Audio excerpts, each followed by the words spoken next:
Welcome to the Windows Computer and Technology channel, and we're going to talk about a little series with different types of antenna and cable connectors, not just antenna, but cables in general, and give their names and say what you need actually when you are encountering this type of connector. So here's the back of a Kenwood R5000. This shows you the antenna connector that you see here. And this is called an SO239 connector.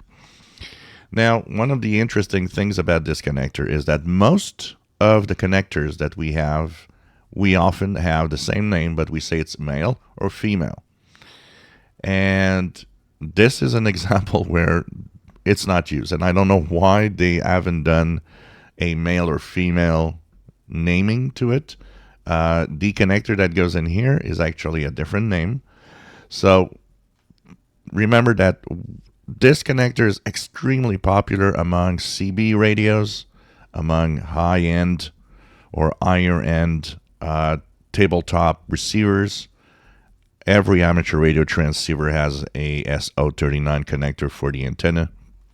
It is a very solid connector, and it's probably why it's still used today, because as the devices shrink, one of the things that happens is often the connectors shrink also, and we change types of connectors over time. But the SO39 has been there and has stayed there, and I think it has probably a big advantage is that it is extremely sturdy and solid, but also it's probably capable of higher power than smaller connectors, especially in the transceiver. So SO39 is what you have here. SO39. And what does SO39 connect to? SO39 connects to a PL259. So this is the type of connector that would technically screw in that connector. Here you have a cable with it, but you can buy just the connectors, create your own cables if you want. So the radio has an SO39, that's the one with the hole, and the connector with the pin in the middle is the PL259. So that's what you got to remember. As for the rest, of course, there are qualities in the connectors, and if you use cables, there's definitely some quality with the cables too. Be careful to choose good connectors and good cable quality.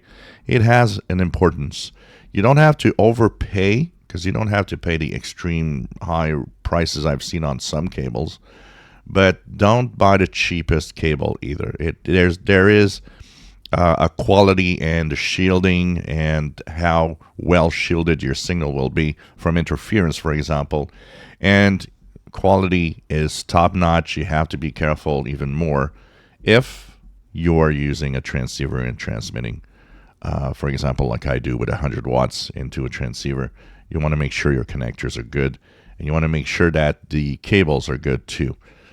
So PL259 goes into the socket of SO239 on radios. If you enjoy my videos, please subscribe, give us thumbs up. Thank you for watching.